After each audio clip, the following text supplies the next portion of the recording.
حماد اظہر اور صنم جاوید کے کاغذات مسترد کرنے کے خلاف اپیل خارج۔ لاہور کے حلقہ این 129 سے پی ٹی آئی رہنما کو الیکشن لڑنے کی اجازت نہ مل سکی۔ اپیلیٹ ٹریبونل نے آر او کے فیصلے کو برقرار رکھتے ہوئے اپیل مسترد کر دی۔ صنم جاوید کے این 119 این 120 اور پی پی 150 سے کاغذات مسترد کرنے کے بھی بھی اپیل خارج۔ سابق وزیر میاں اسلم اقبال کو الیکشن میں حصہ لینے کی اجازت مل گئی۔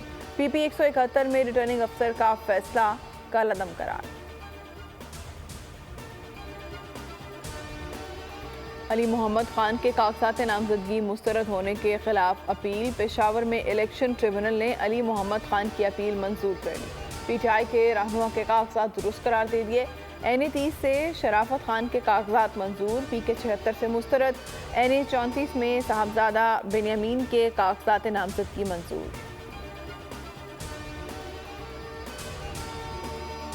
تحریک انصاف کے لیول پلینگ فیلڈ فراہم نہ کرنے کے الزامات مسترد۔ الیکشن کمیشن نے جواب سپریم کورٹ میں جمع کروا دیا۔ کہا سپریم کورٹ کے حکم پر پی ٹی آئی رہنماؤں سے ملاقات میں بلا تفریق لیول پلینگ فیلڈ فراہم کرنے کی یقین دہانی کروائی گئی ہے۔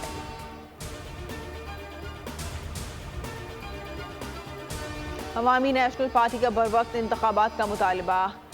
اے این پی رہنما شگفتہ ملک کہتی ہیں عوامی نیشنل پارٹی پر جمہوریت پر یقین رکھتی ہے۔ جو جماعتیں انتخابات کا التوا چاہتی ہیں وہ عوام میں جانے سے ڈرتی ہیں۔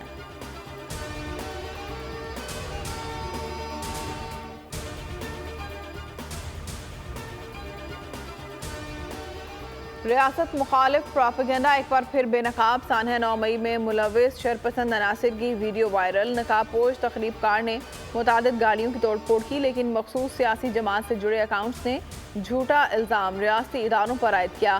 ویڈیو شواہد سے ثابت ہوا کہ گاڑیوں کی توڑ پھوڑ میں ملوث شخص کسی ادارے کا نہیں بلکہ خصوصی جماعت کا شرپسند ہے۔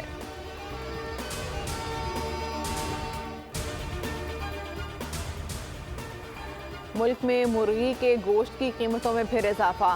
کراچی میں قیمت 650 سے 700 روپے فی کلو ہو گئی۔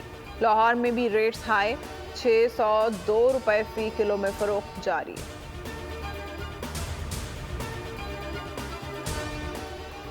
ہری پور میں شاہ مقصود انٹرچینج کے قریب کوچ اور ہائی ایکس میں تصادم، 2 افراد جاں بحق، 6 زخمی ہو گئے۔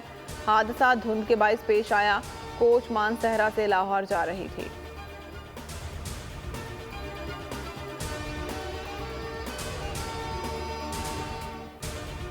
کوئٹہ، چمن اور زیارت سمیت بلوچستان کے متعدد اضلاع میں بارش اور پہاڑوں پر برف باری کا امکان۔ زیارت میں کم از کم درجہ حرارت -3، کلات میں -2، کوئٹہ -1 ریکارڈ۔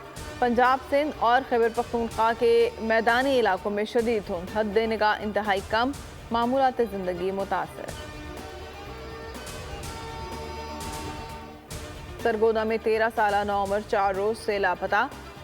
احمد علی دن 12 بجے گھر سے نکلا لیکن واپس نہیں آیا۔ بیوہ ماں غم سے نڈھال، بچے کی تلاش میں ماری ماری پھرتی رہی۔